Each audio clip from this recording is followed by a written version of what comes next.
Hello everyone, my name is Philip and welcome to the SkojSkull podcast. I got here with me JinJinx and Tuna Taco, also known as the Monster Hunter Math Guys on all the socials. Say hello. Hello. Do the thing. Huh? Oh, well, I'm JinJinx. And I'm Tuna, and we're the Monster Hunter Math Guys. Wow, that synced up pretty nicely. It only takes a few takes. Oh, you got it. Oh my goodness. I imagine our call will be a little more difficult because delay, maybe. I don't know. Yeah, generally when editing, whoever is doing the editing for that piece just has to repeat the lines until they line up. Takes a few takes. And sometimes it doesn't turn out too great. So this is your, both of you guys, first time meeting and everything, is it? Yeah. Right. Yes, technically yesterday was first time meeting, but yes. Well, yeah, because you, Tuna, you, I don't know where you came from to visit Atlanta, but you, was it Illinois? Springfield, Illinois. Oh, gotcha. Nice. Yeah, so it was an hour-long flight. It wasn't actually that bad. Oh Yeah, my goodness. Yeah, it was like a 6-hour flight for me to California. It's quite a long flight. But how you enjoy Atlanta so far, though? Pretty good. I had Waffle House for the first time. How was that? I got my hash browns covered in gravy. It was great. Sausage gravy. Sausage gravy. That And sounds then really... their Wait, sausage waffles- gravy? Yeah. Yeah, sausage gravy as opposed to traditional gravy, which is beef stock or beef chunks with flour and water. Sausage gravy is creamier and white. Is it greasier? Sausage in it. It's pretty greasy. It's mostly made with sausage grease, yeah. No, And then the waffles, their waffles actually have Waffle House printed on them. Yeah, and the iron. Yeah. The waffle iron. Yeah, that's pretty cool. that sounds pretty cool. Although, real talk, no one goes to Waffle House for the waffles. It's all about the hash browns. I Yeah, liked it. It was good. The waffles are still good. The waffles were good. that sounds really good. I have to try it sometime. I don't think I've ever had the waffles there. But yeah, how'd you to get things started? How'd you guys, I guess, meet each other? I kind of read about it a little bit, but yeah. You can tell this one. I was just kind of getting into Monster Hunter seriously. I had bought the game in May or something, but I didn't really get into it until probably August, September. And I was watching some Eric's gaming videos, and he had been advertising his Discord. I'd never used Discord before, but I've been familiar with Ventrilo and stuff. And so I joined the Discord there and was getting into Cove to Roth.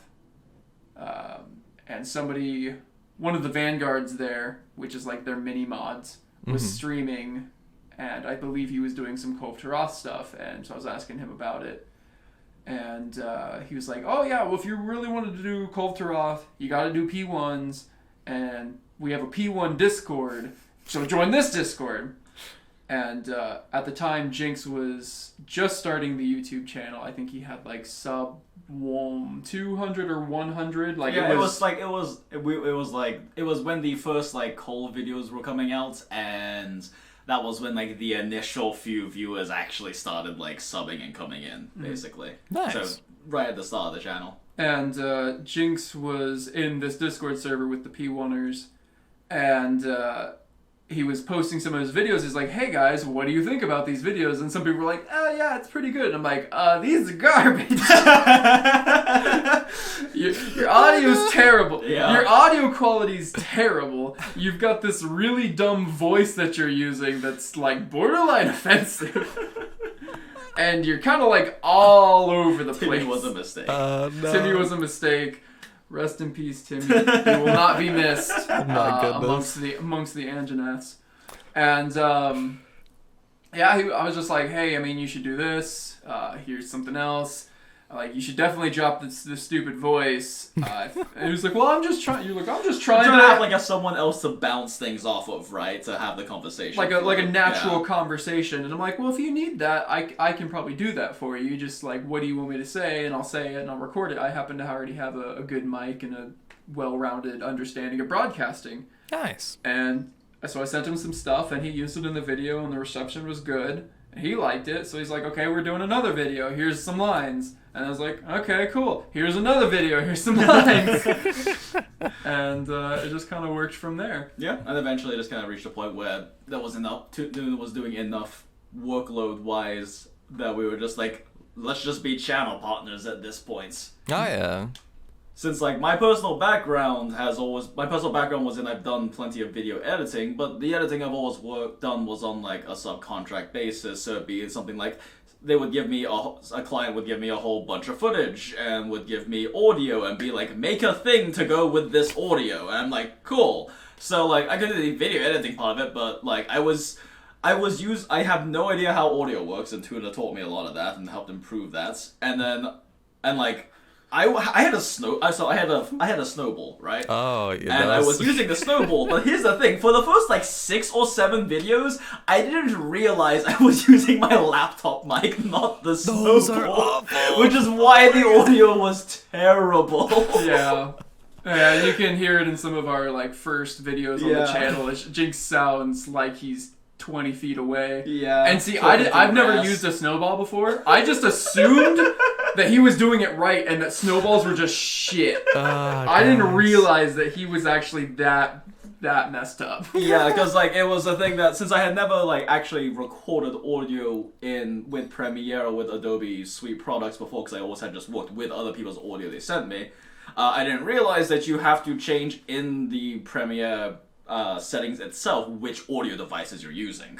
It doesn't go to your defaults. So I just assumed it was using my snowball, because my snowball was always next to my laptop. So like they would catch the same sounds, but then I think I remember one day I was like moving about on the bed or something, and like unplugged my snowball, and I moved, and then I heard like a rustle, and I looked, and I moved the laptop, and there was a rustle going in the there was like the levels were bouncing, and I was like, son of a bitch! I'm using the wrong goddamn mic. So yeah. That's That's our story. So yeah. That's amazing. Oh my goodness. So basically, I guess it just like went on from there, and you guys just continue creating content together and everything. Yeah, I mean, I'd record audio on my side, save it as an MP3. I'd record video on my side if I needed to, because at the time I was the only one with like a capture card. He had to record from the PlayStation, and so I'd record my video. I'd send it to him over Dropbox. I'd record my audio. Audio's small enough as an MP3. You can just send it through Discord. Yeah. And then he'd compile it together for a video, and we'd send it out. When did you guys get started, I guess? Like, around what time? Because you guys, like, blew up pretty quickly.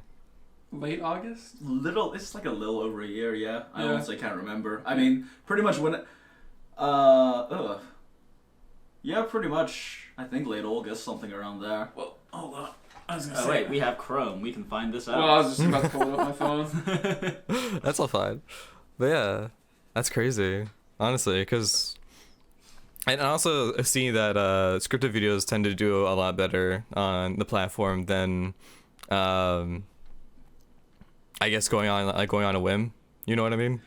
Yeah, I mean... it's not really a ranty sort of game, I guess. No. If that makes sense. Like, and I feel like a lot of competitive games, because like I watch a lot of content for other games that I enjoy just to keep up with like the meta and whatnot, what's going on in them, and like ranting about like strategies and the meta and what the pros are doing and all that stuff. Like that kind of ranting stuff works really well in those games, but it doesn't really seem like that's the case for these kinds of like PvE style games, I guess. Yeah. Where it's a bit more about like the hard strategies, best builds, best equipment, yada yada, all that kind of stuff. Like it just doesn't ever really strike me that you don't really have that like constantly superfluous, hard to quantify thing that you can just rant about, right? Mm-hmm. Yeah, you guys touch upon like the category in Monster Hunter that no one really touched upon. Like a lot of people didn't really know it was like the best gear, the best sets to really have on, and I feel like you guys definitely really helped out the community. I just want to say thank you as well, because you helped out me to teach my community as well, kind of different things about it. Like I used your bow build for the last area in the ATKT run, and it helped out tremendously. So Glad to yeah, hear it. thank you. And I could. Yeah, I just checked it. Yeah, it was end of August. Oh, nice. But yeah, like other people too can probably say the same, like Phoenix and Lazy Bones and everyone. So yeah, like you guys really helped out the community and definitely put your staple in there. Oh, glad to hear Glad it. to hear it. Yeah. Yeah. So talking about how you started and everything, what got you guys into Monster Hunter World? Or I guess the Monster Hunter franchise in general? Well, okay, so I first played Try on the Wii when I was in high school. And I really enjoyed it, but I never played any of the endgame content because for that, at least for Try and 3 Ultimate, if I recall correctly, because it was a while ago, all the endgame stuff was locked behind multiplayer, and I was just, and like, I A, didn't have a stable internet connection, but B, I just didn't want to play online with multiple people, so I cleared like the story, and then like, I was done. But I really enjoyed it, and then like, I tried to get into like Generations and like 4U and everything, but I cannot stand like portable controls. Oh yeah. I could not stand the portable controls, so I could never get into it. Then later on, I got really into the From Software's like Soulsborne series. Basically, I dropped a few thousand hours amongst all of those different games, Nice. and I enjoyed I enjoyed like the challenge and difficulty of the combats, as well as like all the immersive storytelling stuff that like From Software's just like they're just brilliant at that. But a big thing too was that you could have a lot of fun with making and optimizing builds in there, and every game I've ever played, I kind of just I tend to try to meta the shit out of it and try to min-max everything. It's just what I've always done. So then I remember I was like, I think I had like just started playing Bloodborne because like I played like Souls 2, Souls 3 DLCs and stuff. Didn't quite get to the DLCs in Souls 3, then I remembered, oh yeah, I never played Bloodborne. Started playing Bloodborne, and then like I was looking up something on YouTube, and then Monster Hunter World pops up on YouTube's ads. I'm just like, oh shit! This is not on a portable controller! I can play this! This is amazing. Yeah, so I pick it up and then I start playing it, and then like I didn't really look much of anything up and didn't really interact with the community at all until like HR 70 or 80 or something. My I was goodness. just clearing through by myself, and then I kind of reach a point where I'm just like, okay, maybe I should talk to other people now because there's a bunch of because multiplayer is supposed to be a thing on this, and I'm kind of out of shit to do myself. So then I found Rex's channel, and then I found Rex's Discord server, and I just started helping people out with that and talking with people, learning the game formulas, testing stuff, sharing results, helping people with builds, yada yada. And then was it 2.6 or Paradise? I think it was 2.6, who's one of the admins over the Rex's server, just randomly made me a mini mod. And I'm just like, what is this? He's like, you're a Vanguard now. I'm like, does this mean I have responsibility? What's happening? But then I met a group of peeps who we worked together on doing some speed runs of old KT, got a world record that lasted 22 hours. And like in that separate Discord server for that squad is where I met Tuna. That's awesome. That's pretty cool. Yeah, we credit his channel a couple times. We talk about Kismet's server. Yeah, Kismet. Haven't talked to him in a while, but good peeps, fun, very. That group out of all the different squads and groups I've played with in Monster Hunter, they remind me the most of like a high level like raiding guild. In terms of like how they coordinate teamwork and everything, but things are still fun. Like it's not too serious, but like they're very good about like going like, here's our strategy, here's what you have to do in the strategy, like setting all of these. Yeah, now that you've said that, it definitely reminds me of a WoW guild. I didn't think about that before. Yeah, I think Kismet has background in like at least some MMO guild. Yeah, that makes a lot of sense. How about yourself, Tuna? Whereas so my friend, a former employee, coworker kind of thing, he had been trying to get me into Monster Hunter 4U on the 3DS. And he was like, yeah, it's this super hard game, and there's no information about it, and the only way you can really play is if you have a Wikipedia open in front of you. It's super cool. I'm like, that doesn't sound like a fun game. That sounds awful. And then he was like... Great pitch. He was like, alright. And then Generations came out in the 3DS. He's like, it's the same game, but now there's more monsters than ever before, so there's lots of content. And I'm like, still doesn't sound like a good game. Especially on a 3DS. And that was pretty much the end of it until World came out. And then he's like, look, it's on a console. It's supposed to be more user-friendly than ever before because there's like a hunter, like all that like information about elemental resistances and stuff like that. It's all in the game now in the hunter's notes. Yeah, you don't have a Wikipedia pulled up for it. Not for everything at least. Well, yeah. And he's like, oh, it looks great. Well, I'm like, alright, fine. I'll get it. Later.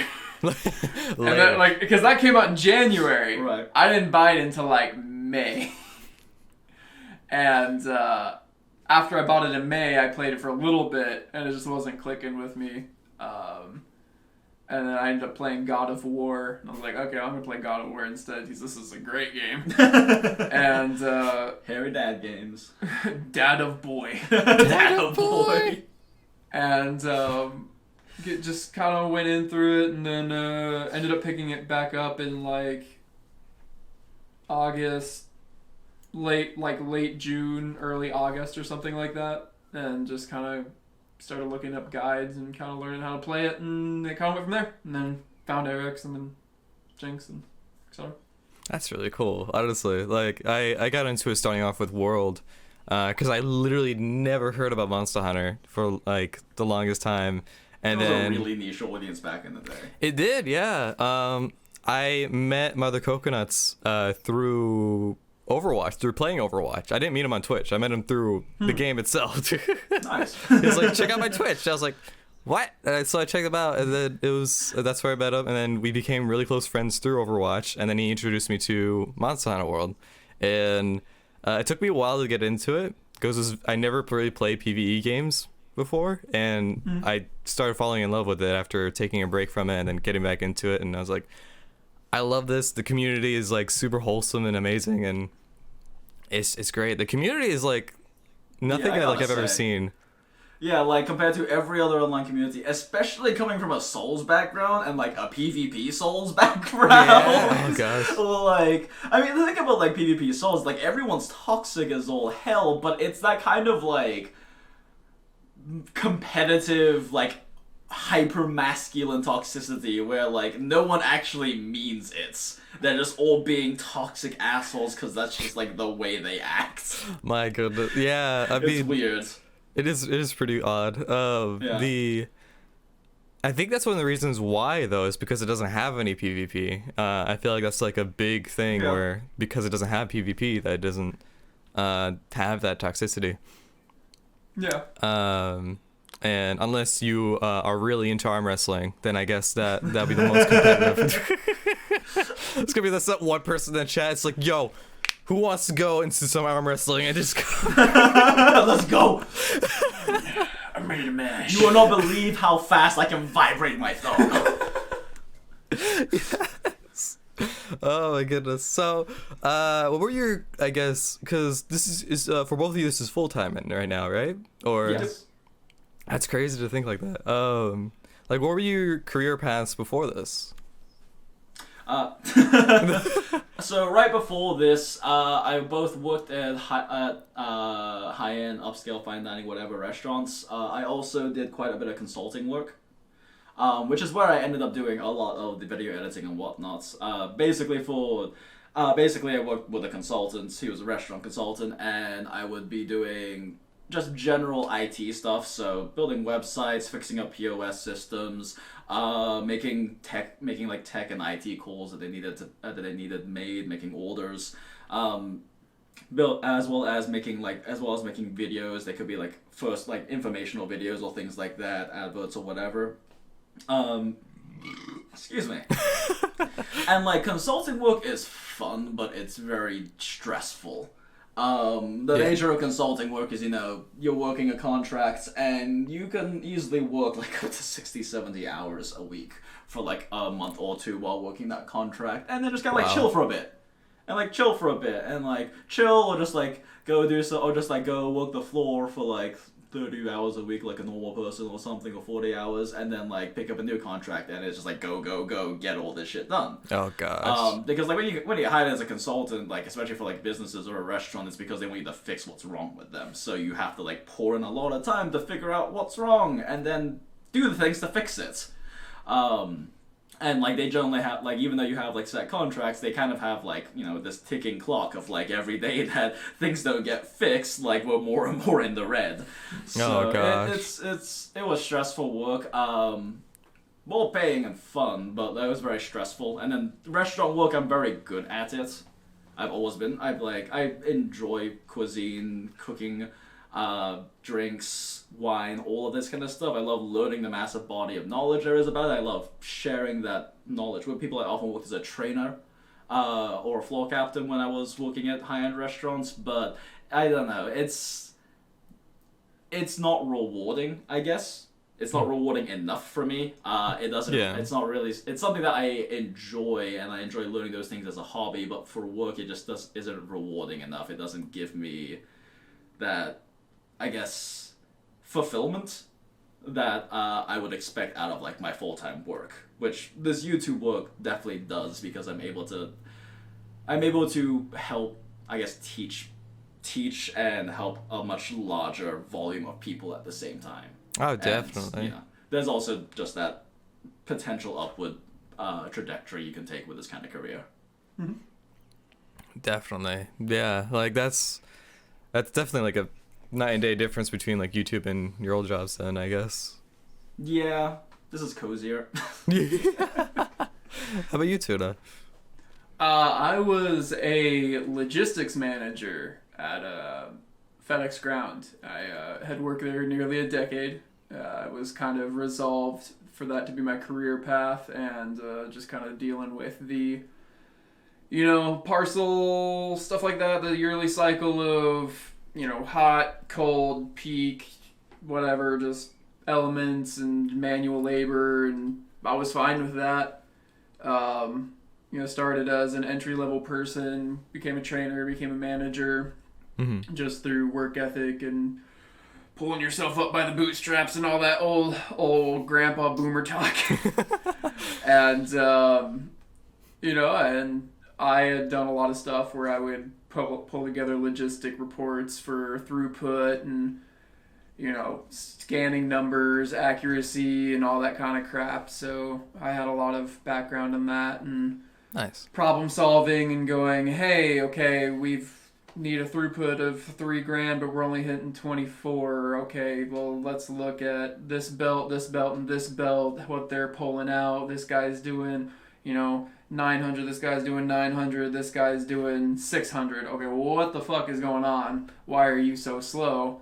And just kind of dealing with that. And then, I started just kind of doing this for fun with Jinx, and something unfortunate happened. Just, they always say you never leave a bad job, you leave a bad boss, and that happened to me, unfortunately. And I happen to have really good savings.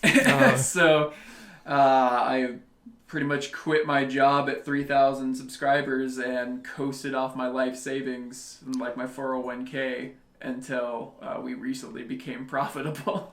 That's crazy. Do you mind me asking what happened, or? My boss was getting promoted, and he had gone into full I don't give a crap mode.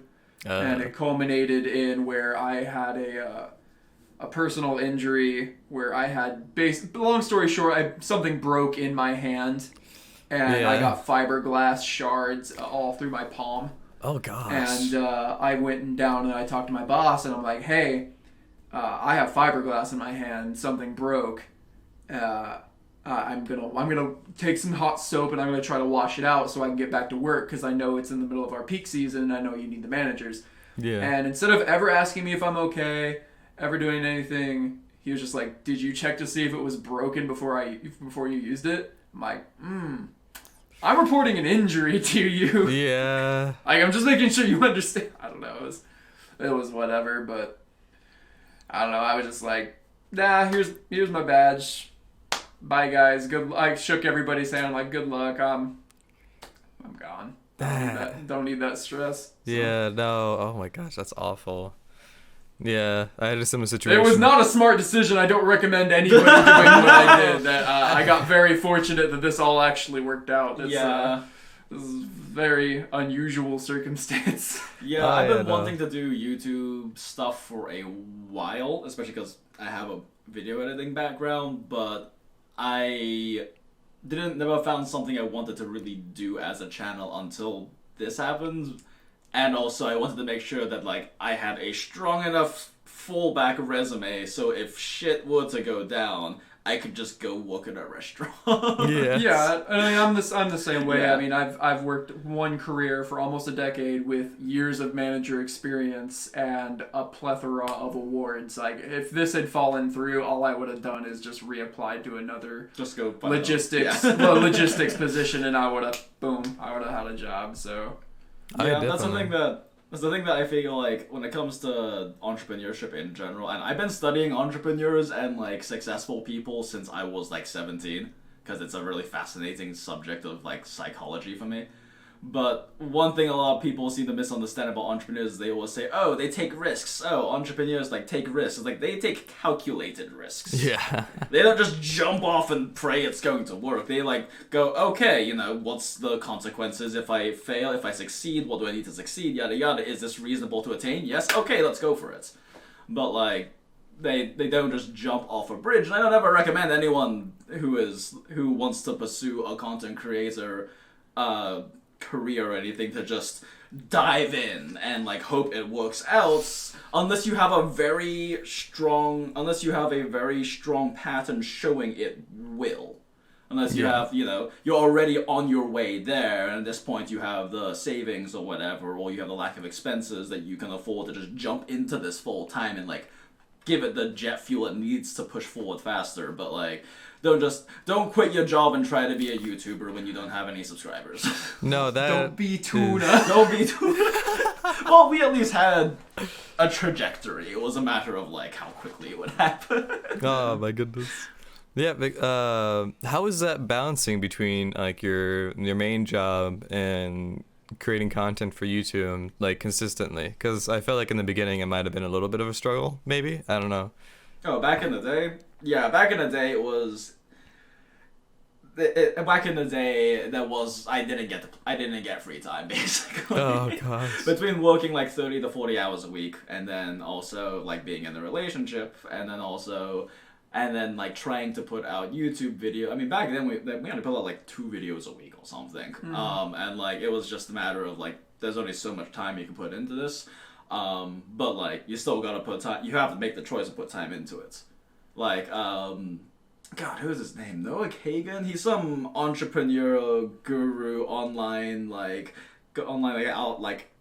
I'll teach you how to be an entrepreneur person. I used to read a lot of his articles, and one thing he said is that like, you know, if you want to be an entrepreneur, you don't get to go out for drinks on the weekend. You don't get to go out and do these things during your free time, because your free time has to be your free time is your side business until it becomes your main business. Yeah. Like, you don't really get to do that if you want to succeed as an entrepreneur. But Jinx, what if you go out to drink with a business contact and schmooze? I mean, that's work, but yeah, TwitchCon was work for me. That was Now that's work and it's different, but like you don't get to have free time if you want to succeed as an entrepreneur, and you don't have the means to do it full time with no other work on the side. You have to make that sacrifice. Yeah, no, definitely. I definitely feel that for sure. It's a lot of work. It's a lot of work to really. Don't let anybody tell you that content creation isn't a lot of work. Yeah, it is. Yeah, I mean, even if I'm not streaming, like. You know, we got Discord stuff, we got YouTube comments, we got Twitter comments, we got, you know, Twitch channels, and like a lot of people, you'd be surprised how much just, well, like look at Comfy9. right? Comfy 9 exploded. Right, like Comfy just went into everybody's Twitch chat, became friends with everybody, and then people were like, "Hey, Comfy, you should stream." And Comfy's like, I guess I will. And then they got partnered in like 2 months because everybody was like, "I love Comfy." Yep. That is actually so, like, networking. Networking you would Networking be is... you would be surprised how important in everything, like just Huge. A lot of people will put their head in the dirt and they will just work and work and work and work and work and work, and they expect to get somewhere. They grind hard. Mm-hmm. Networking is so much more important than grinding. Yeah. Knowing the right people will just skip Definitely. years of work. Oh yeah, I mean, I wasn't trying to be a consultant. I happened to make friends with said consultants, and because of my relationship with him, I got to work at some fantastic restaurants and get some fantastic contracts made. Fantastic. Yes, Fantastic. But that was like, that would not have happened if I had just been like trying to grind it out. That happened because I knew a guy who was doing it. Fantastic. Pinky out, it was fantastic. Fantastic. You guys are great. Divine. Oh my goodness. But yeah, and like also, I think it's important too though, is that like to understand, and like I think a lot of people don't understand this when it comes to entrepreneurship in general, is that it's not about working harder or just working smarter. It's about working smarter than harder. Because the problem is, like, when you're in something extremely competitive, like entrepreneurship, like, I mean, we don't view other content creators as competitors. Like, we can view them as potential collaborators, but the reality is that YouTube is a competitive marketplace, and so is Twitch. And, like, with these things, if you are only working hard, there is someone else working smarter than you are, like Comfy did. If you are working smart but not hard, there is also someone who is working as smart and also harder than you. Yeah. And so, like, you have to be smart about it. You can't just grind it out and expect to get somewhere. But you also can't just do it the smart way and then expect to get somewhere without putting in the effort. That's very true. Definitely. That gives me like that opens my eyes to like other possibilities as well of how to look into things too. Like I do agree with you, like work smarter than harder, and then kind of like merge the two. It definitely does help out a lot. Definitely, like through starting with YouTube and everything, I did like a lot of playthroughs of games and everything. Yeah. Right when that was dying. At the end of the Let's Play era. Basically, I started doing it, and it was right when it was ending, and I continued doing it because I just love making content in general. I just wanted to put something out there, and then I guess it wasn't until recently where I started figuring out like kind of like the system around it, where it's like networking is very important. SEO is important. Topic selection is very important. I was saying SEO is very important. Topic selection is very important. Like lots of YouTube's a weird place. Yeah, it is a really weird place. And basically, if you touch upon topics that people, I guess, vaguely kind of search for, but no one has really created before, if you can get your like foot into that like area, you'll most likely explode. And, like what you guys did with your math builds and everything. Yeah. And because the thing is, like, this has always been a thing with Monster Hunter games. They've always cared about like optimal builds, and like they've always had optimal builds. It's just that two big things in my opinion is that one, there was in previous games there weren't damage numbers. So like speedrunners and like your min-maxers and your optimizers, like they cared about having the best possible damage, but you couldn't see the damage number, so the only reason you knew what was the best damage is because you made a spreadsheet and calculated it. Yeah. And like knew what the damage values and the formulas were from the guidebooks. But then like you remember guidebooks, kids? Yeah. Remember when games used to have booklets? Back in my day, I had to buy a book. Back in my day, if you wanted a good game, it came on 4 discs. 4 whole discs, like Final Fantasy VII. Fuck Final Fantasy VII. Final Fantasy VII. Legend of Dragoon is better than Final Fantasy has ever been. Have you seen the scene where Sephiroth stabbed Aerith? It made grown men cry. I was told. I never played Final Fantasy VII. I played like the first like disc. No, I like Midgard. That wasn't it. Elise and a Cantorex are just like, if you've never played Final Fantasy VII, you can't be excited for the remake. And I said, I played Crisis Core. Does that count? And Elise is like, yes. And the Cantorex is like, no. Hey guys, I'm a Cantorex. If you haven't played Final Fantasy VII, you're a mistake in humanity. You're a mistake, and you shouldn't be in the gene pool. You aren't a real gamer if you haven't played Final Fantasy VII. I love Aki. Yeah, you love Aki too. Oh my goodness. But yeah.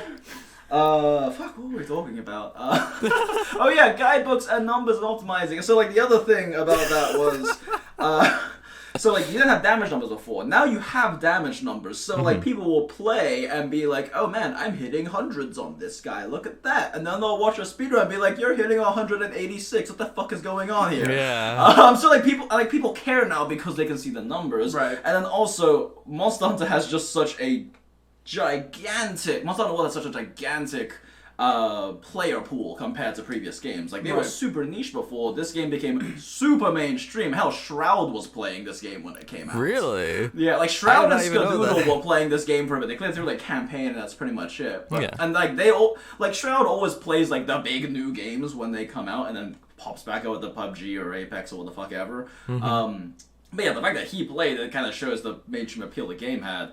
So like between those two things, like And I then mean, like just yeah. like I taught Afromu from 100 Thieves how to Yeah, do I've heard about ATKT, and like Xmithy from Team Liquid follows me on Twitch. So like, you know, the other people are really into this game now. That's Like that are crazy. completely transcending game genres. Like MOBAs have nothing to do with. yeah, which is really fascinating.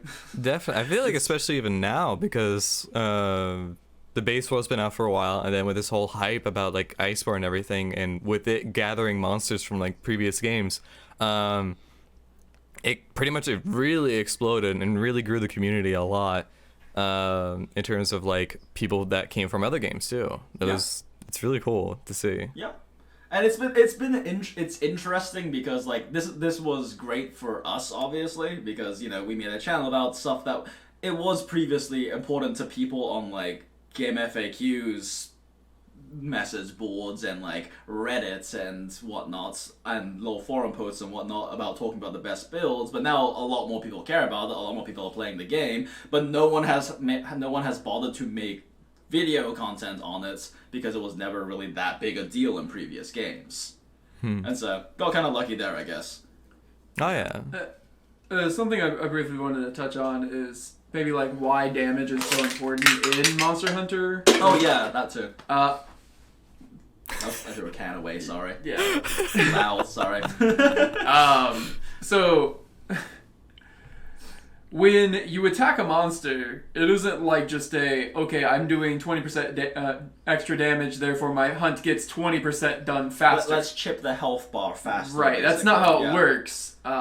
You have to look at stuff like headlocks and flinch locks and trips and breaking parts and stuff too. And the more damage you have, the more availability you have on each of those strikes to trip a monster, which gets a down, which is guaranteed damage, and you get more of that. Basically, you can, like, when people look at, like, support and they think, okay, this is a comfy build because it has health boost and it has stun lock and or stun resist and it has, you know, health regen, super regen. They don't realize that having high damage also makes your hunt comfier. Because monsters move less. Monsters move less. Yeah, Monster Hunter's unique for a lot of these like third-person action games. Like even the Souls games don't really do this. They have like poise damage, but that's a separate stat entirely from your damage. But when you do more damage, because each body part has a health pool of its own that kind of resets when it gets broken, and either causes them to flinch back for a few seconds or trip over entirely, more damage makes your hunts safer because they don't move as much and you get more chance to beat on them when they're on the floor as well. And so it's a game where uniquely higher damage is more valuable because you're actually getting more crowd control out of it. Oh yeah, definitely. Have you looked into the different mods and everything they have in Monster Hunter? Like they have, I haven't looked into it myself, but I've seen they have like, on PC especially with the Overlay mods, health pool. Yeah. Like how much health they have and everything. Yeah, I've messed around with some overlay mods, mostly because it's good for doing research. So like if I'm trying to if I'm trying to figure out like how many shots does it take for me to sleep ATKT, or like how much, or like what, or like I'm trying to figure out like a crowd control chain or something like that on a monster, like being able to see their specific pools and how quickly they build up based on what I'm doing to them is really helpful. No, go ahead. Sure. While you're doing that, I'm gonna make sure the camera gets like charged. Oh, I just thought idea. about that. It Yeah. might die. Good idea. But yeah, so like, and so it's really useful. It's really useful for that. I've also used it before for just like testing status stuff, testing attack values, testing attack values or part break modifiers, like all this stuff that you can't tell without seeing the underlying numbers, without having to do like a huge amount of brute force rote work. Like, if I were to try to test how much KO something does, I'd have to, like, know what the KO value for the monster is, and then I'd have to see how many hits it takes to knock the thing out. And then I have to adjust the value and see how many hits it takes to knock the thing out. But then I also have to count how many seconds have been passing by, because KO decays over time, so I have to account for decay rate. It just gets really complicated, and there's just way too many tests I have to run. So it's just way easier to have an overlay tell me, okay, that did 46, okay, that did 32. Definitely, They're for really sure. handy for that kind of stuff. Before we cut back, I just want to say thank you as well, because you guys kind of inspire me to kind of create my own kind of build videos. Oh, sweet. I've been creating anime build videos. Nice. Yeah, I saw those. Yeah. So Yeah, the it's ones like, with Attack on Titan builds. yeah, like we were Nice. just messing with it. So we made the builds based off the character's personality and how they work. Very nice. So based off of like, they're not meta, but they could work sometimes. Like Levi's build has like metal dual blades, like the original, like the first dual blades. Like, one of the great things about Monster Hunter is that you can have this kind of build expression, and you can design things how you want, and you can play how you want. We have to keep telling people that you can play how you want. Just because we tell you what the mathematically optimal builds are doesn't mean you have to use it. We don't use them. Yeah, Like, we don't use those builds. So for They're instance, just there that's so accurate information on it is out there. So if someone wants to have the highest damage, it exists on the internet for them to find. yeah, for instance, like if you look at the highest damage sets for Sword and Shield, and then you look at my comfy set that I made, like the damage percentage loss is like It's like 3% or something. yeah, 3 to 10%. That's not that big of a deal, really. And that's No. kind of what I like going about Iceborne is in base world. If you wanted damage, you pretty much had to do it one way, and then if you wanted comfy stuff, you kind of had to sacrifice a lot. But You lost a lot to build like comfy shit. yeah, whereas in Iceborne, I mean, yeah, you're losing 3 to 5 to 10%, but like you can get so much if you trade that 10%. Like, Yep. you can get Definitely. So even just that 3%, honestly. Oh yeah, Like, I can yeah. include this in if you want me to as well. Yeah, sure. don't- So it's- Yeah, but yeah, like it's super fun to make builds. Like it's you could just Yeah. make whatever you want, and like I don't know if you want me to include this, but the longsword situation that happened a while ago. yeah. that was weird. That was really weird. Yeah, that was weird. I felt that was really weird. kind of odd. How'd you feel about that situation? I guess.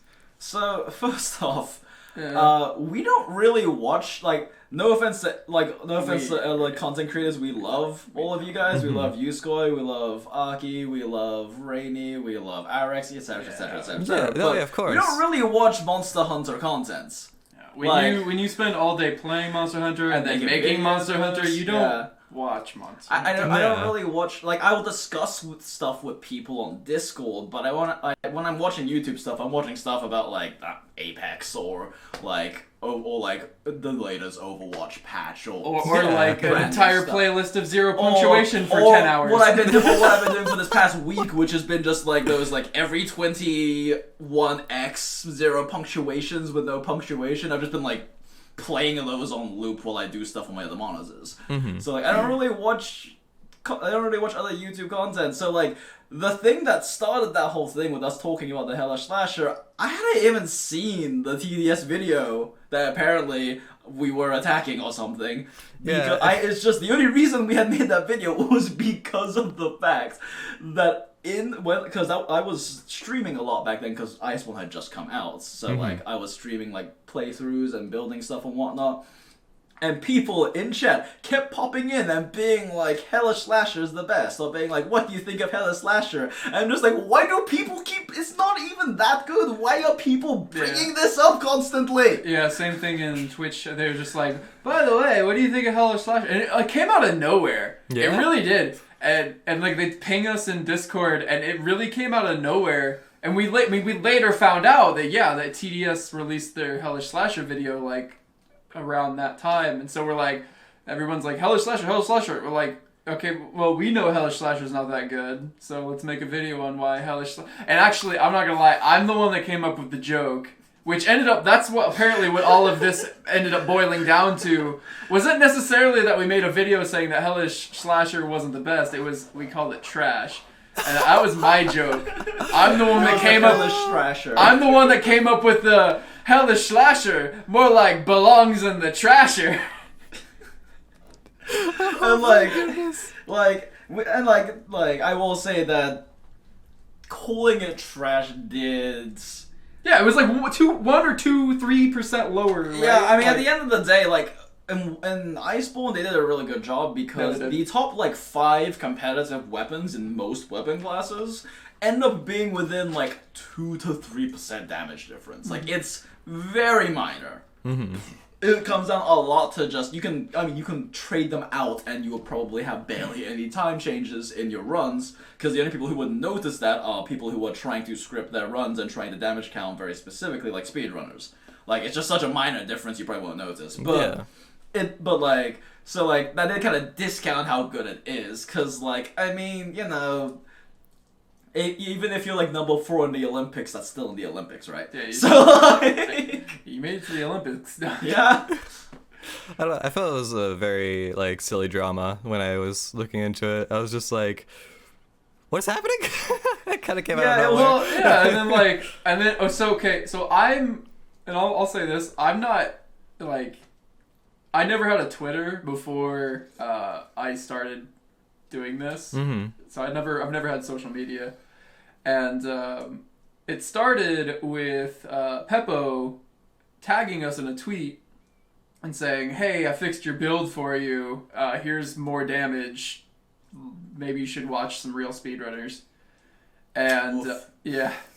And so I made a equally sarcastic tweet back and tagged him. Like I basically copied the tone verbatim and then tagged him as like, actually, your set's not even that good. Here's the exact same skills that you had, but now we have 2 extra health boosts, which counteracts the extra 12% damage you're getting by using a high rank piece instead of a master rank piece. And I was just like equally sarcastic, like maybe next time you can watch some of our videos again and learn how to make real sets, like, and It was just playground, like. Yeah, it was stupid, and I think my biggest problem was like I didn't reply to his tweet.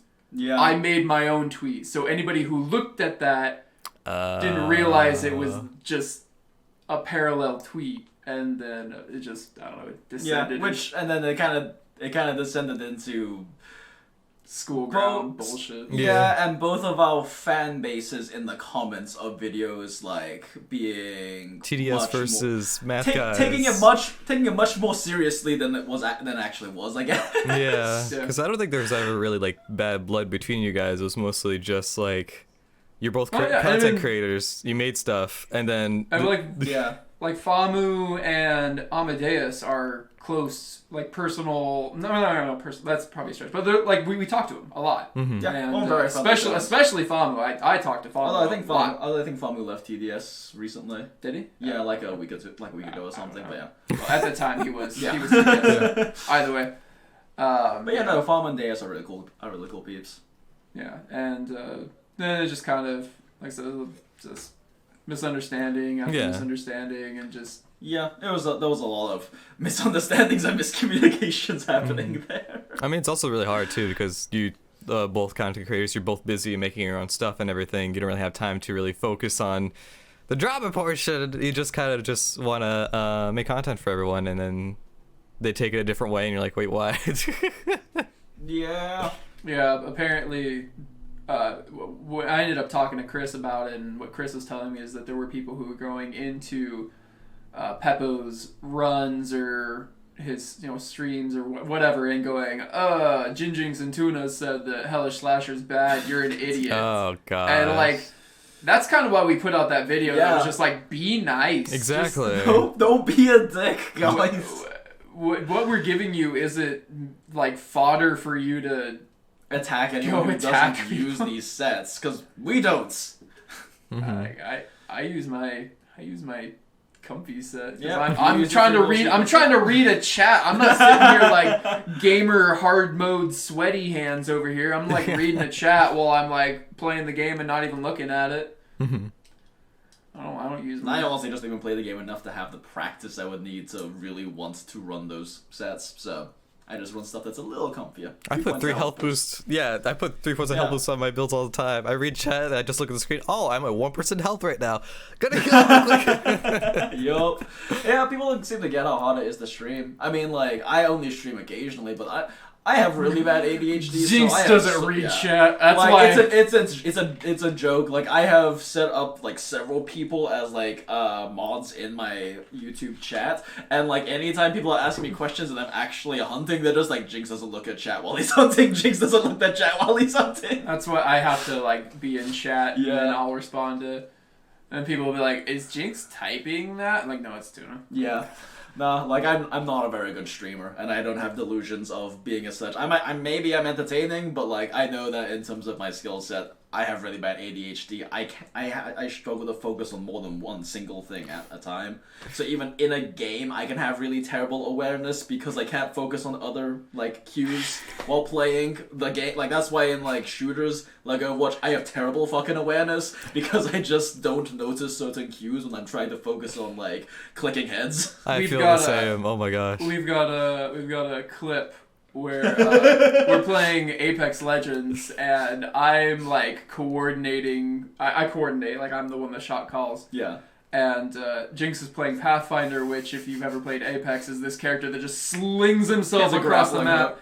And he shot some guy for like 50 damage, and he's like, "Oh, I'm Jinx. I'm gonna go secure this kill." I'm like, and he's grapple hook, swinging like fucking Batman, SMG at the ready, and I'm like, "Jinx, come back. We don't know what's behind that rock." And he's like, "Oh yeah, you right." Flings himself back around. I'm like, yeah, you hit him for half his health, but like, you don't know if he's got a teammate there. You're going in 1v3. Potentially, and of course we find out like no, it was just one guy. He probably could have gone in, but like the point is it was the smart move.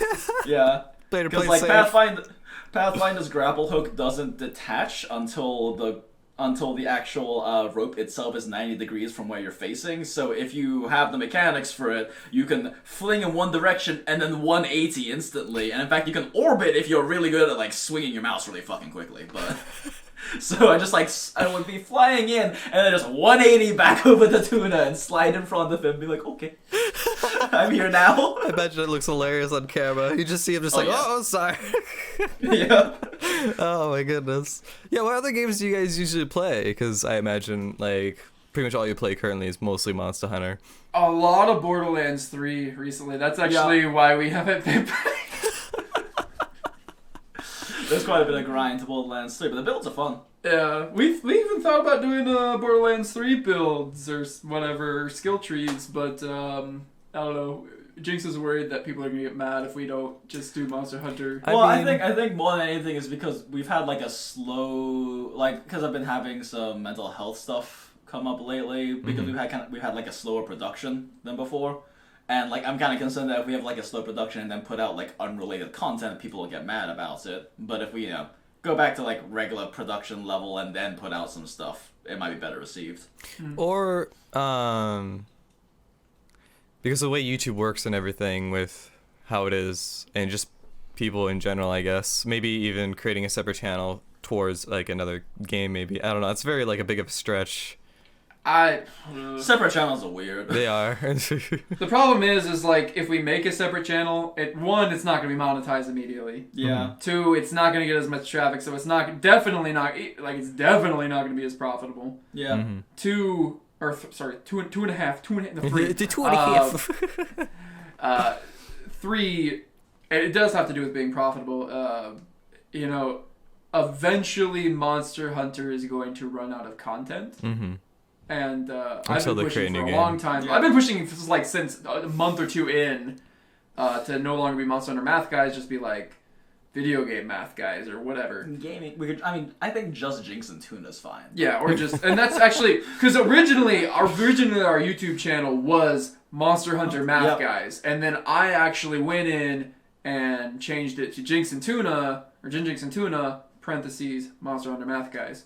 And eventually I think we do want to just condense it even more to be even more generic. JinJinx Tuna, Math Guys, Gaming Math Guys, something along those lines. And because eventually Monster Hunter will run out of content, and at that point we're going to need to find a new game anyways. Yep, kind of figure out a way to transition somehow. Right, so I've been talking to Jinx about it. Unfortunately, Iceborne and Borderlands 3 came out so close to each other, but I've been talking to him about this for since like May. Like a week apart. Way before there was ever even drama with Borderlands 3.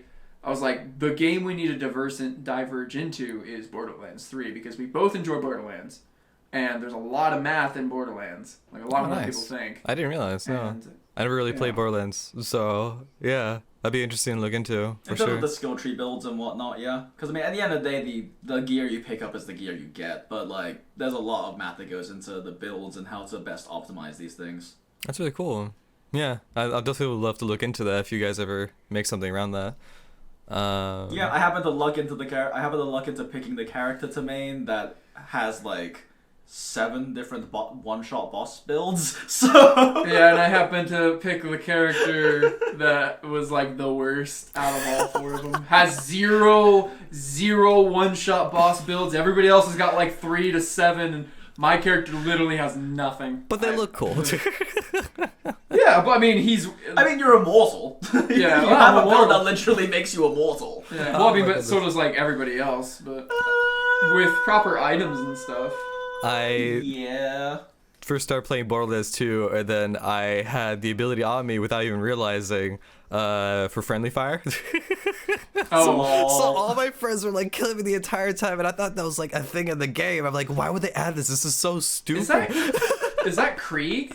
It's the I forgot. I'm not sure of the names exactly, but he has a mask on. He's kind of crazy. Yeah. He has like a Psycho Krieg. Yeah, he has the friendly fire ability because he takes damage to do stuff. Yeah, exactly. So I was just sitting there like, why am I dying? Exactly. I was like, what's happening? It's like, do you have any ability on that allows you to die? I'm like, oh.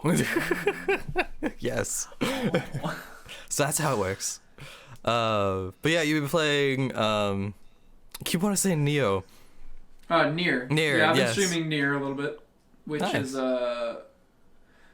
action game made by Platinum Games. Platinum Games did Bayonetta. A lot of people actually want me to do a playthrough of Bayonetta 1 and 2, which I guess you can get both on the Switch. The combat's fun. Yeah. Mm-hmm. It's a spectacle fighter. Combat's fun.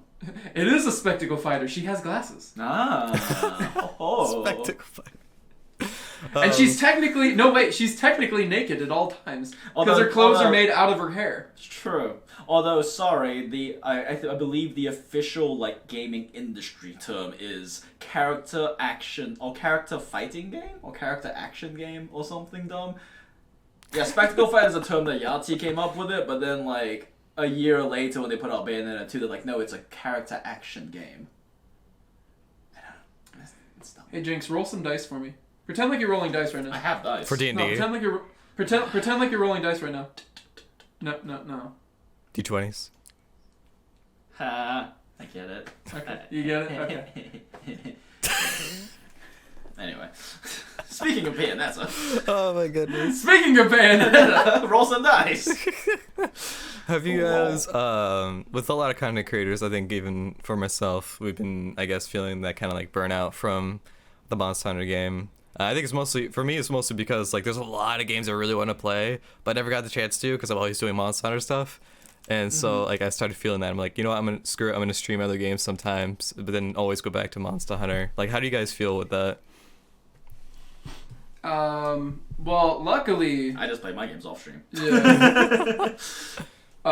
Since I am a streamer, I get that nagging guilt. That's like, oh, I'm playing a game, I should probably be streaming it. Yeah. And I guess I'm fortunate in that I was able to make partner. So like, even if my numbers go down, it's like, who cares? I already got the check mark. And that's a shitty thing to say because it's not real advice to anybody. No. It's like, that doesn't help anybody. No. Like, I had somebody talk to me even just yesterday. They're like, what do you do when you feel like, you know, you're just burned out and, you know, people want you to play a different game, but so you play that game, but then it's not the hot new game anymore, so they just stop watching, but you want to get like, I'm like, if you like the game, just keep playing the game. Yeah. I mean, my only advice is like, as a streamer, as long as you're having fun, that's all you can really do, and then just hope people enjoy watching you have fun. Mm-hmm. And if you're not having fun, people are gonna notice. If you're in there like tilted at Monster Hunter because like, I don't want to play this fucking shitty game and I keep dying because I'm not very good at it, but you know, everybody wants to watch me, but I'd rather play it. Like, people are gonna feel that. Oh yeah, you definitely. have an expression on your face. Maybe you're not talking as much as you usually do if you're having a bad day or whatever. But People can feel that. Like, it's where everyone's human. Viewers are human. Like, humans could tell what others are down. I mean, you're a streamer. Have you ever had the streamer? You sound tired today. Hey streamer, you look tired today. Are you okay? Like, Hey streamer, I'm Kermit the Frog. Hey streamer, I'm Kermit the Frog, and you look like shit. Yay! I'm here watching this so I don't have to talk to Miss Piggy. My life is a nightmare. I don't know how to get out. I've got a man's hand up my ass. My life is a nightmare. He makes me say this. Yay! I have no free will. My God is a man with his hand up my ass. Yay! Oh my goodness. Yeah, it's kind of hard. But yeah, I guess we play whatever game you really want to play that you feel like you really enjoy. I guess that'd be the big tip with it. And oh yeah, play a game that you enjoy playing, mm-hmm. because you're gonna be playing it a lot. Exactly. You're gonna be playing it a lot. See, I guess one big difference is that since I primarily make videos. Like, when I stream, it's because like a new expansion came out, new DLC came out, yada yada. Because like, I've noticed there's a distinct difference between people who like your content because they like your content and like your content because they like you. Mm-hmm. The majority of Tuna's viewers are more along the line of liking Tuna. Personality-wise, I mean, I say majority, but like, it's a good chunk. So when you stream something like Nier or whatnot, like, your numbers don't take that like huge of a dip. It's like, I mean, like, and every streamer has like a certain percentage of people like that. Like, even when Seagull streams Minecraft, they'll still make more than enough people, but it won't be as big as when he's playing Overwatch or Apex or something. But at the times that I have tried to stream anything that is not, if I stream Monster Hunter, I'll get like 250 to like I think I peaked at 700 and something people once on YouTube, because everyone on Notification Squad knows I go live when I go live on YouTube. Yeah, so you're basically pinging like 80,000 people that, hey, not quite 80. I don't think every sub's notified. Probably like less than half. But yeah, but if somebody opens up their phone, it's going to be at the top. It's going to say JinJinx Tuna live playing Monster or whatever. So like it's like it's like that's the reason why I stream on YouTube and not Twitch, because I haven't put any effort into it. I do this as like us as a hobby at best, like for streaming. So I don't put any effort into getting an audience. I feel like, sorry, but like, oh yeah, sorry. I was just gonna say, I feel like with YouTube as well, it's more viewed as a video platform, and I feel like whenever they see you go live, it's like a plus. Yeah, as well. Basically. Yeah. Basically, yeah. And so like but like whenever I've tried to stream anything else, my viewers drop to like 20. It's like you're lucky. Less than 10 or 5% of the normal viewership is watching. If I'm like, I'm gonna play Overwatch, I'm gonna play Metro, I'm gonna play. Yeah, you had like 10 people I had watching. 10 people watching Metro, and they were mostly mods from the Discord server. Yeah.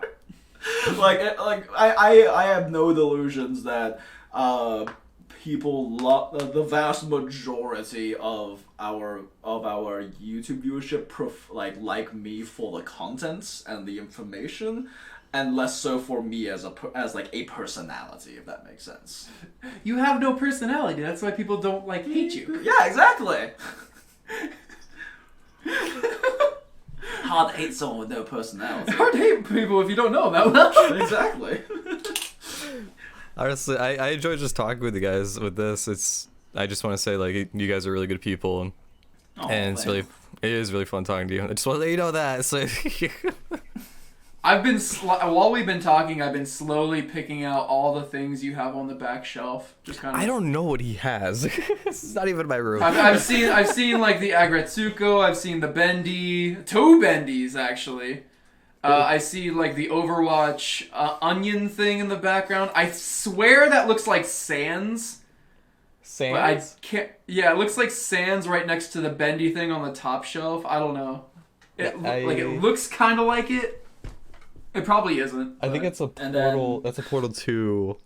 Oh, it's the portal bot. Okay. Yeah, I mean same basic shape, short, round, chubby. It's just like. Yeah. And then in my room, we have a cheap watercolor of cranes. We have a heavy bag I still haven't found bolts for because I lost them somehow. And we have a calendar that I haven't updated since April. Yeah. Nice.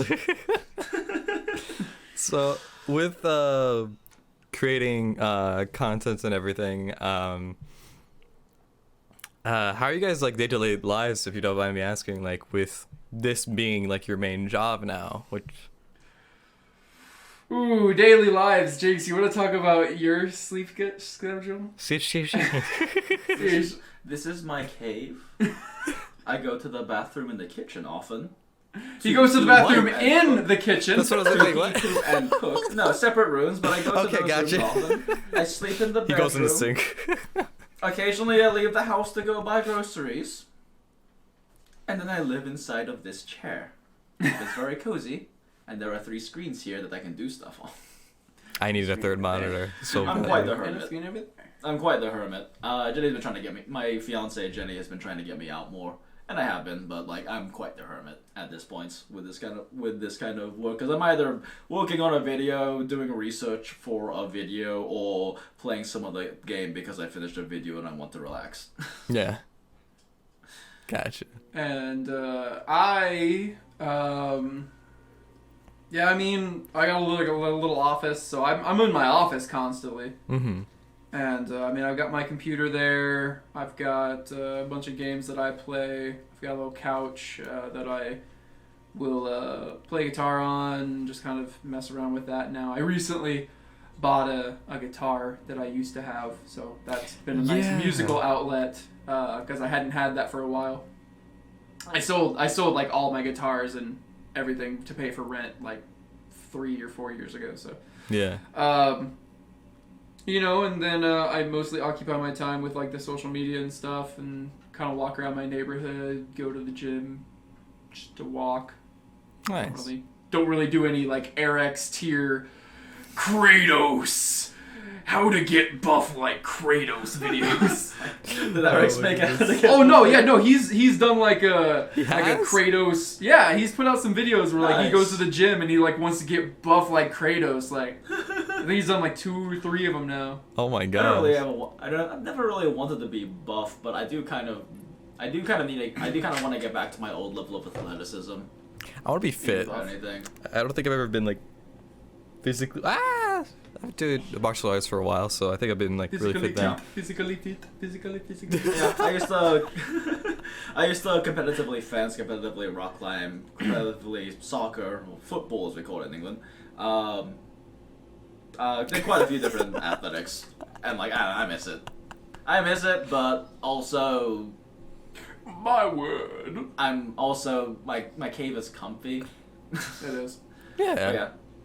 And never really been much of one about like glamour muscling and whatnot. Like I mean, all power to anyone who wants to do that. But for me, it's always been about being healthy and having functional muscle and coordination. Most importantly, Definitely. like I was never built by any means, but I had the athleticism to be able to rock climb because that's all about body coordination and strength and endurance. The only standard is being able to take in all the groceries in one trip. Death before dishonor. You ever carried so many you kind of had to do like the stilted crab walk in? The T-pose walk, just go. Yep. No, I've always just been like a Oh, you always do the front arm? the Gotcha. front arm, like the front arm. Just Punch everything in your path. Like, get out of my way. I got bags all the way up to like. Got into slow rotation to get fit up the stairs. Well, I've never Yes. really had to go upstairs. I've always Fair. I've done quite a few like first, second floor places. screw that. Screw it. With also doing content creation, with involving mental health and everything, like, has it affected you in any way, or? Yeah. Yeah. Yeah, insomnia especially, but believe it was it Tim Ferriss who said that entrepreneurship is the bipolar career. Because it's all ups and entrepreneurship is all ups and downs. Like you can work hard, do what you do, keep up with trends, do all this stuff, but there are just so many factors outside of your control, and it's always going to be some degree of up and downs with it. There's just you can't control the market. You can just play with it the best you can, and react to it the best you can. Yeah, and I mean, and you know what I'm talking about when I'll say like, you go in and you start up your stream, and it doesn't even have to be a long time. You're like, oh, yesterday I had 90 people within the first 15 minutes. They just all, boom, they all came in. Nobody had anything that was going on, and they all just came in. Well, the day I went live and it's 15 minutes in and there's 30 people.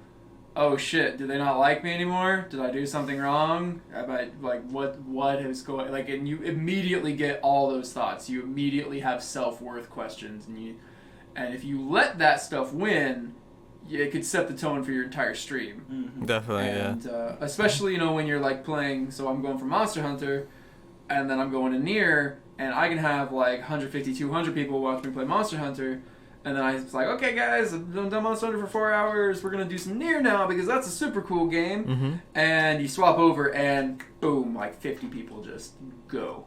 And you're like, oh, okay, so people don't like me, I get, and then you get those thoughts, and you just gotta not think that, and it's so dumb to say, just don't think that way, forehead. Yeah. But That's what therapy is for. yeah, you just you gotta understand, and you gotta think about it from an outside perspective. Yeah, they like you, but I mean, let's say okay, maybe somebody doesn't want to get spoiled for a different game, or maybe they're just straight up not interested in that kind of game, and they like you for your personality, but bro, I'm not gonna watch Overwatch. I don't give a fuck. Yeah. Or just something people's they're not paying you in money. They're paying you in their time, and sometimes they just don't feel like that's a worthwhile transaction to make. And you gotta understand from outside your own box, yeah, you're still doing a good job, but it's just not what other people want to see, and you know, it's what it is. It's just part of it. But yeah, you'll always have those thoughts in the back of your head. Definitely. And I also want to say, I guarantee, like, Shroud moved over to freaking Mixer, and he's like, oh god, dude, what if nobody comes over? that's probably been like a big stress for him and everyone. Ninja are doing lower numbers compared to how they were doing on Twitch, but it's also a smaller platform. It's a smaller platform, Yeah. and it's inevitable. It's gonna happen. Who cares? They got contracts. So Yeah, but it's like it's guaranteed that they'll get paid like this amount for those amount of years. So it's like more power to them. That's awesome. Strong can become a full-time classic WoW streamer now. Yeah. Yeah. And I want to say this also to the viewers as well. It's just like time is so like valuable, man. Like it's crazy how valuable that is, and the fact that they spend it like in watching like our videos or our streams and everything. That's incredible. Yeah. And people will say stuff like, because I'm sure you've heard it too, where you're like, oh, thank you guys for watching, and somebody in their smart wisdom will say, like, oh, you don't actually care, or like, oh, that's such a fake thing to say. It's like, bro, somebody just spent like 3 hours of their day watching my dumbass play video games. Like, that is so goddamn cool of them. Like, I don't know, that makes me feel good, and like, especially like as a full-time content creator, and like you start to learn a little bit about people's lives, and you get just as invested in them as they are in you and your life. And for instance, I had a guy, and this kind of hit me hard. One of my guys, he told me that his wife, or I believe it was his wife was pregnant. I think it was like in their second trimester. Oh my goodness. But they just found out, and I believe he was going to name either Troy or Tara, depending on the gender. And we talked about it, and then he came back, a couple weeks later or something, like, hey, how's Daddy to be doing? And he comes in and he says, actually, the baby didn't make it. oh my And goodness. that fucking hit me hard. And after the stream, I DM'd him. I'm like, dude, if you need anybody to talk to, let me know. My mom had some unviable pregnancies. My aunt had like a stillborn. My grandma had to have a hysterectomy because and I'm just like, the fucking body's weird, man. And don't you ever go thinking that it's either one of your guys' fault. Like, it just happens that way. And he's, like, if I didn't, like, he's just a guy in my chat, but like, I was invested in him just as much as he was invested in me, and kind of keep up with those. A good streamer will keep track of their, the people that are in their chat, and make a community, I guess, is important. I'll definitely say from the time I've known him, Tuna does a much better job taking care of and caring about other people, especially his chats, people in Discord, people close like that, than he does himself. Yeah. Can be, it's a good thing, Sip. but it's also one of those to a fault sort of things. Sip. Oh my goodness. Yeah, like I always love learning about people's days and like how what they did, and even like the simple stuff. It's like the fact that people want to share that with us is pretty awesome, and it's a friendship. It's basically a friendship. Like we're all here together. We're all going through stuff. We're all in this together. Funny thing, never watched High School And then Musical. years from now, they'll be like, I was here at the beginning! Basically. And then they'll freaking gatekeep all of it. I've got a 3-year sub badge, scrub. You don't know Tuna like I do. let me flex with the exclamation point followage. Look at that 2-year See, gap. look at this. I've got a founder's badge. Where were you, idiot? I was literally 8. I didn't even have a computer yet. Well, then maybe you should have been born earlier, dipshit.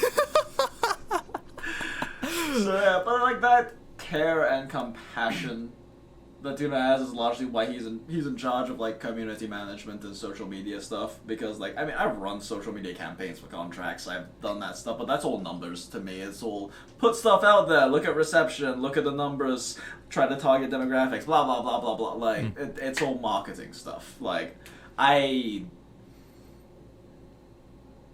don't want to say I don't care about people, but There's like He's a math robot. Beep, I'm a math robot. Like beep num, boop num. the people that are close to me, I care about. Like a lot of the mods on our Discord server, a lot of individuals on our Discord server, and like I'm friendly and I'll interact with people. But like at the end of the day, I've always been the type that the only people super close to me are the ones who who are super close to me, right?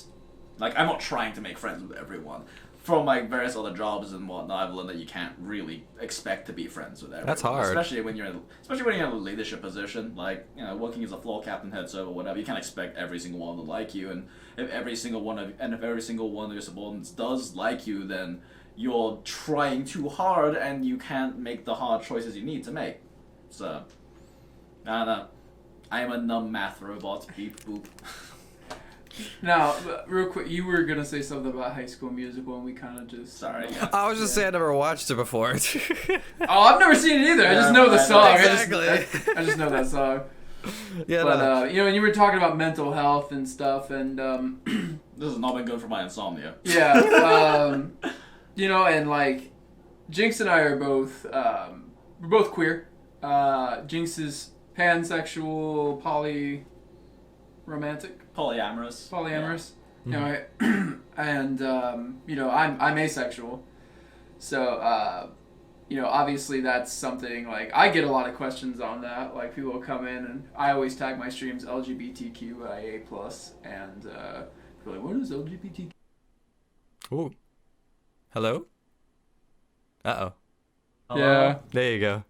Okay. Well, the camera keeps dying, so I guess we'll just finish up here like this. That's fine. With a nice 3/4 angle. The most attractive angle for a human face and body. Oh my goodness.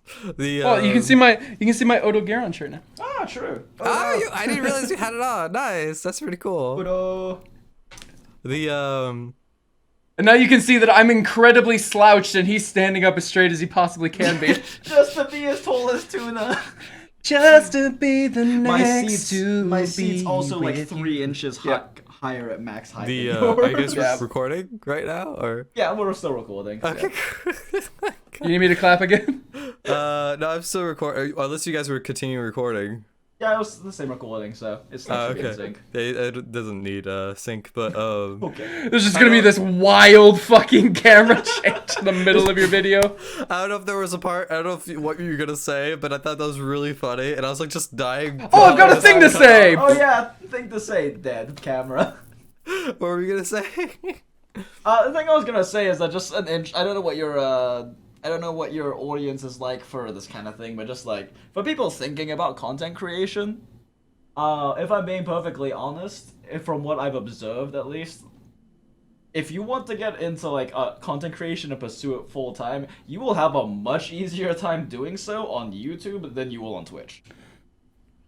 Yeah. Yeah, just because Twitch is a much more difficult platform to Yeah. make headway on, because like the core difference at the end of the day, regardless of like how they handle the policies and all this other stuff and whatever's going on with Mixer and yada yada, the core difference between video content and streaming content is that when someone's watching a streamer, that streamer is monopolizing all of their time the entire time they're watching them. If someone's watching Tuna or watching you or watching Shroud, they're not watching other streamers for the hours that they're putting into that, right? Right. On YouTube, even if you watch let's just say like PewDiePie or something, even if you watch every single one of PewDiePie's videos every single day, as soon as they come out, that's like what, 15, 25 minutes a day? You have so much free time left, and YouTube's recommending other YouTubers to you similar to them the entire time. So you don't, like, people are never just subscribed to like 1 or 2 people like they might be with Twitch if they, you know, if they actually stick around for the whole streams for people, and that's all their free time spent on that. They are subscribed to 15, 20, 30, 50 people, and they just catch up on all that stuff when they catch up on it. And it's innately a much easier market to make headway in, because you're not competing with people whose time is monopolized by other people. If like with YouTube, you can just naturally build up a subscriber base, build up people. It may be a slow roll, but you can build that up. On Twitch, you can be streaming for years as a top 500 Overwatch player and never break 10 people in your chats. So, like, a couple things regarding that. So, speaking of Overwatch, some people might be aware of a guy named Stir. Used to go by Star. He used to do TF2 content on YouTube. Then became an Overwatch content creator, because that's a really easy transition to make. It's basically the same game. Yeah. He actually was on the U.S. team for like the first world champion or like world tournament. He was like a Pharah main or something like that. Mm-hmm. And one of the things he said is, you can be a top 500 Overwatch player and have like 5 people watching your stuff. He says the best way to get like famous on Twitch is to have a YouTube channel and make it over. And I mean, I'm kind of proof of that. People are like, hey, well, what did you do to get above like 25 people watching you? And said, they're like, just the last week, somebody's like, how long did it take you to get above 25 viewers? I said, like, a couple days, because I had a YouTube channel. Yeah, like, yeah. The best way to succeed on Twitch is to be famous or something. Yeah. And I was just talking with Dark Hero about this, because we were talking with Dark Hero and another, a few other really big YouTubers, people who have like 400,000 plus. Dark Hero and I were talking about it, how YouTube is a naturally cooperative space, and Twitch is a naturally competitive space. And whereas, like, if we align our SEO and, kind of cooperate on videos and get people to watch each other's stuff, you can make work together. You can make like a recommended chain, which like bounces back between everybody's videos, and everybody kind of gets their turn. And that's something that that's something that MCMs do. Yeah. Actively, that's part of what MCMs do, is setting that up for all the channels that have contracts with them. Yeah, and I was talking with somebody about it, and there's a lot of these like reaction-based channels where they'll get together in Discord, and then they'll all decide to pick on a target, like maybe there's some kind of celebrity gossip or there's something happening in a gaming channel, and they will all collectively report on the thing so that all of their SEO is boosted at the same time, because, oh wow, a lot of people are reporting on this. It's just like the same group reporting on the same thing, so it artificially inflates their SEO, increases their revenue because more people are watching, they're getting inner clicks, so they're all getting like supporting each other. Whereas like with Twitch, if, obviously partners have the avenue of, co-streaming, but only one person's getting the view at a time, basically, according to analytics at least. Yeah. Hey, it's like Jinx was talking about, if I'm watching somebody for 4 hours a day and I'm going in and, I got to give one person my Prime sub a month. Yep. I'm giving that person my Prime sub, and I'm probably going to stay in their chat because I have the cool little sub badge. I'm a big shot because I have the Prime sub badge, so I'm going to watch this guy because that's the one I have, some clout in. And, streamers got to pay attention to me because I've got a sub badge. And, there's all these things that people think. And, whereas, like, you might not ever see another person unless they raid somebody else. Yep. Like, I'm not going to go on a whim just drop down to the bottom list of a Monster Hunter and go watch, like, random dude. Like, Twitch is one of the worst places to build a organic following. It's possible. It's just one of the worst environments possible for doing so. Because it's so naturally competitive, and on top of, like, there's very little you can do in terms of, like, behind-the-scenes SEO work to, like, try to get yourself higher on the recommended. And even then, like, just the culture of Twitch is people don't really use the recommendation features much. Because, you go on Twitch to put something you like is streaming because they have like a streaming schedule and stream at the same time every few days, yada yada. And so you're watching them, and you watch them for 4 hours, and then that's probably the free time for your day. You go do other stuff. and you don't, or if you want to switch to someone else, you switch to someone else you already know you like who is streaming. Very few people seem to actually go check out like smaller streamers, and like use the we recommend you check out this streamer feature. It's just a very bad place to get organic followers. You really have to figure out how to bring in butts into the seats. That's very true. From outside measures, whether it's having a YouTube channel or playing in the LCS and being a pro gamer or something like that, or whether it's from having a really big Twitter following or getting raided by someone who's really big, like getting a raid from Kanto or something, and then like they end up really enjoying you and wanting to follow you and watch your stuff. Like you have to figure out how to get butts in the seat, because the thing I've noticed is that everyone who talks about being about like how do you do better at Twitch, or like who like is thinking about Twitch, is like what I see a lot is people focusing on like making the product really good, which is important, you know. Yeah. Engage with your chat, have a good camera, play popular games, blah blah blah. Like make the product good. Yes, you need that, but the product, even if the product's good, if there aren't butts in the seat, nothing's fucking happening. Yeah. Yeah.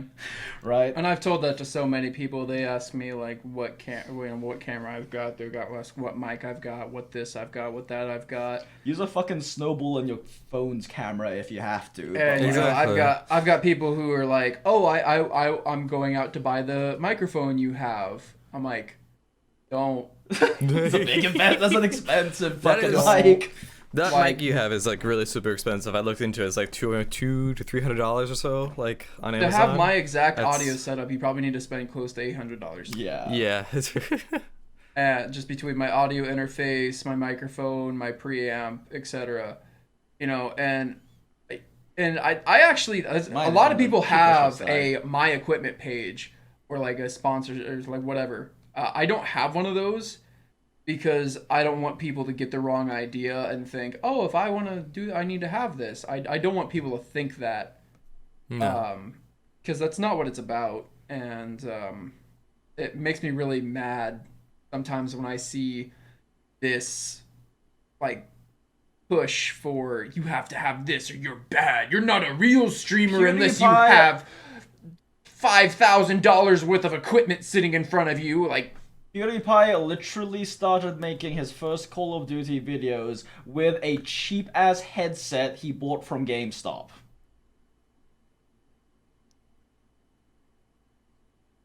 There you go. and you know, and we were Start talking, somewhere. and we were talking about like the organic, and you really only find people when they. So that's why Skoy, I take a lot of. I really try to go, hey, guys, check out Skoj, and I don't just go, hey, check out SkojSkull. I say, hey, check out SkojSkull because he does this and he does this, and he has a YouTube channel where he interviews people and he does this, and he's part of like he's in the crew with like, you know, FLCL and Mother Coco, and like I try to give a good picture to, because you know.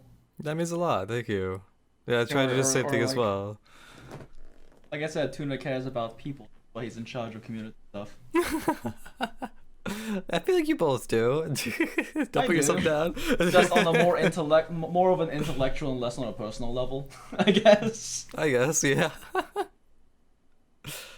But yeah, thank you for that. I feel like that's a really big eye-opener, and I feel like you guys are a very perfect example of how networking works and everything, because you guys have a YouTube channel. Every single video you guys post, you guys say like, hey, check out my Twitch, check out my Twitter, and then people go and follow that. Because Big thing about that. So what Tuna's thinking about back there is that for the longest time we didn't front shill the Twitch. Right, it was always at the end of the video. But then, you know, look at analytics, and vast majority of people don't actually watch until the end of the video. So he's like, let's start front shilling it. I'm like, cool. But then I kept forgetting for like a month or two. I kept forgetting.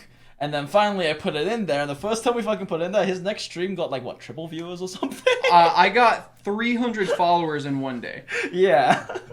From the front shill instead. So now the front shill's become like mandatory on the videos. oh yeah, But yeah. I've learned I guess- a lot from that as well.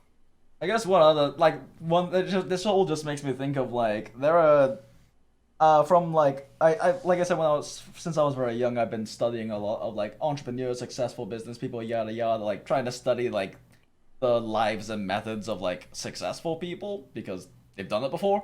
And like one thing a lot of them have said that like in entrepreneurship, there's like people screw up with entrepreneurship for two big reasons, right?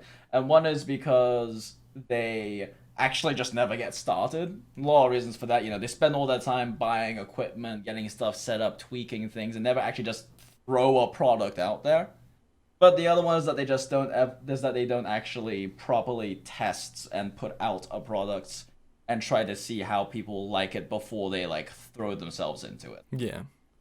Because like I mean, yeah, you should probably have like a nice mic and yada yada ideally, but it's a lot more important for you to even if you're taping your phone to like your wall so you can have a webcam or some shit. Yeah, it works. And you're using a blue snowball or using your phone's mic or whatever you're doing, seeing if people like the content you're putting. Seeing if people like what you're doing. I mean, our early videos are fucking terrible. No one go watch them, please, because they're fucking terrible. Especially like the 2 or 3 before Tuna came along were god awful. But people responded well to it. They wanted. Wait, JinJinx. God damn it. Rest in peace, Timmy. But they were a proof of concept. Yeah. People watched them. People liked them. People gave criticisms. People talked about stuff. A lot of people complained about Timmy, rightfully so. You know, and I wouldn't have known that if I hadn't put that out there. Like, you need to see if something will be well received and if people give a shit about it before you spend hundreds of dollars on equipment to make a perfect product. Exactly. Like, we're not talking about like a retail, real like physical product here where you know you have to make a whole bunch of orders for it and then ship it out to different stores, and then what they have is what they have to sell. Right? This isn't an iterative process. This is your next video can be completely different. You can completely change things up. So experiment, see what people like, get that going, and make sure that what you're trying to sell is something people give a shit about. Mm-hmm. I'm sorry. This is why I was I'm worried. watching the camera like. This is why I was worried. But yeah, just make sure people like what the fuck you're trying to sell. Yeah. Before, like, that's a big mistake people make. They always go, "Oh man, people will love this new business idea, this new product idea I have, right?" And then they talk to their friends, and their friends, so they're just gonna be like, "Oh yeah, no, that's a great fucking idea." And then they do zero market research and product testing, and try to make it sell, and then it fucking flops. Yeah. And they're out tens of thousands of dollars in investment money because they never bothered to just go, let's make a prototype and see if people want to actually buy this fucking shit. And like content creation is uniquely able to do that really well, because even if you completely fuck up a whole series of videos and have a whole bunch of blunders, you just make a new fucking account. Just ditch that channel and make a new one. And take those lessons and build a better product, right? Oh yeah. Would you, I guess, in my sense, would you recommend combining the podcast with my main channel? Because I separated the two because they're very different categories, I feel like, for the content and everything. I mean, what do you think? It's hard to say, really. I mean, the best advice I could give for that is to market test it. Just put one out and see. Yeah, I mean, and see how it's received. Yeah, see how it's received if it goes in your main channel, because, like, yeah, I mean, it's hard to say without knowing your audience and knowing your knowing your market and all of that. True. But the best that you can really do is test it out and see how it gets received. Yeah, it's one interesting thing. I was talking with guy. He puts out like, here's the cultural, origins of this thing in this video game, or here's what this means in Japan in this video game, and like he kind of like cultural relevances. Yeah, cultural relevance and stuff. And each of his videos is on a wildly different topic. It's on a wildly different video game. It's on a wildly different genre. And sometimes it just bounces back forth. And I was talking with him, and he was telling me how he's up to 200 some odd. I don't know. He's got a pretty decently sized channel, and he was telling me how he gets scared to put out content because every time he puts out a video, he loses like 800 subscribers. Not because they're bad videos, but because somebody might have been like, oh, he put out a video on the cultural relevance of Otogeron, like what that monster was in Japan. and it's like, oh, here's some Monster Hunter content. Let me subscribe. And then, like, he puts out his next video, and it has nothing to do with Monster Hunter. So it's like, oh, so this isn't Monster Hunter. Unsubscribe. Yeah. And, like, every time he puts out, like, so he gets an increase in subscribers. He puts a video out, it just tanks. And then he gets an increase in subscribers, and then it tanks every time he releases a video. That's scary. So, you know, it's both good and bad to have a separate account for, like, completely different content, but at the same time, a certain kind of content. But at the same time, like, if you just want it to be about you and what you like, then you should probably all just combine it. But if you want it to be like factual information, whereas like Jinx wants to do some cooking shit, cooking shit probably doesn't belong on a Monster Hunter channel. No. Like other gaming stuff, sure, but like I mean, if I do cooking videos, if I do random fucking behavioral sciences videos, or just any of like the notebooks I have of different video ideas, like if they're not gaming related, I'm not putting them on this channel. Yeah, it just does not fit. Whereas your like interview channels, and then I assume your other channels like what gameplay, it's still video game stuff. So yeah, it'd probably go well together. Probably be fine. We'll see. I don't know. I'm probably gonna stick with separate, but yeah, I was just thought of like asking about it. But yeah, pretty much. Are you guys both anime fans? I know Tuna, obviously. Yes. Yeah, that's all I listen to on the stream. Yeah. I actually just got him to watch Panty and Stocking last night. I haven't seen that.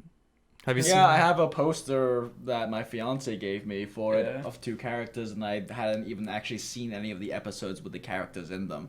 They're just very aesthetic, so I have a poster of them. So I'm like, yeah, let's watch this, and yeah, we went basically beginning to end all in one sitting. Yeah, it's only 13 episodes. Have you seen Rascal's Bunny Girl Senpai, I think it was called? No, I've heard that theme song so much, and I kind of want to watch it. I've been told that like there's one good arc, but then the rest of them are kind of bad. But like the good arc is at the end. It's a roller coaster. You like some arcs, you like some characters, and then some of the characters you won't really like, and then you like a lot of the characters. It's personal preference, really. There's one I've been wanting to look into. I think it's called Hachiko and Michin or something, or Sijin, something like that. What's the English title?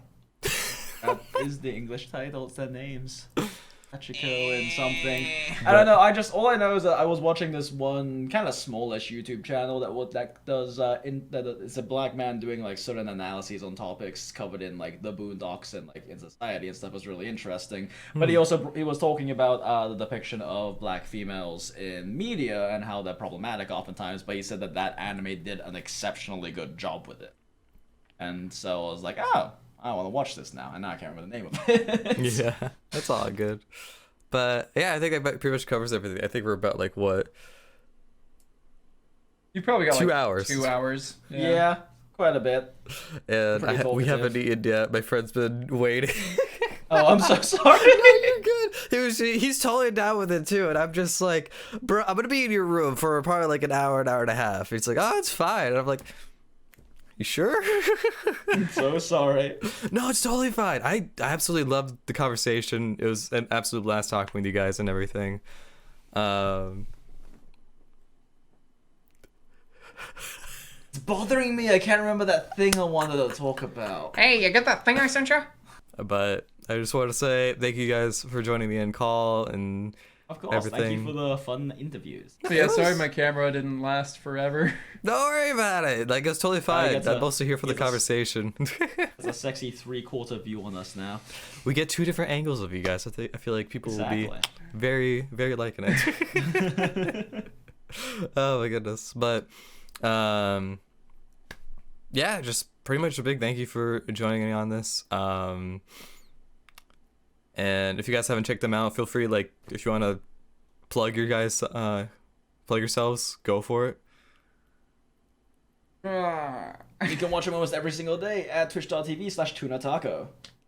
We have a Twitter at twitter.com/ is it Jinx and Tuna. Do you say tuna.com? I think you said tuna.com. Tuna.com /Tuna Taco. Actually, I could probably get tuna.com. Well, probably not tuna.com, but Tuna Taco maybe. Yeah. But it's like Twitter is Jinx and Tuna or something? Yeah, Jinx I got- and Tuna. It'll all be in the description. Yeah, a little bit. Just go in the description. Tuna Taku is taken. I wouldn't click that. I wouldn't click that link. I don't know what that is. I don't know either. Why would you? Anyway, but yeah. Yeah, for those of you, make sure you guys go check them out if you guys haven't already. What do you? And then This YouTube is channel. not important, Jinx. Sorry, I was looking up to see if the domains are registered or not. Anyway. This is him. This is him. We're in the middle of something else entirely. Oh, this is the thing I should just go do right now. This is why I have 3 monitors. Oh my goodness! Like have like one for each like mindset. It's just like, oh, video editing. Well, when I edit, I kind of use all of them, but it's Yeah. like I have my main screen, and then I have my side screen with like Discord and all stuff I'm watching email, and then I have my fuck off screen when I have to fuck off and do something else real quick. But I still want to have something playing and also have my main screen doing stuff. Oh my goodness. But Welcome to my life. Yeah, my name's very squirrely. I don't know if you guys want to say your outro, but thank you guys very much for watching. We'll see you guys in the next one next week. Happy hunting, hunters. Happy hunting, hunters. Laser beams. You gotta do the bye. All right. Bye. Okay. See you guys I guess all we later. had recorded. Bye.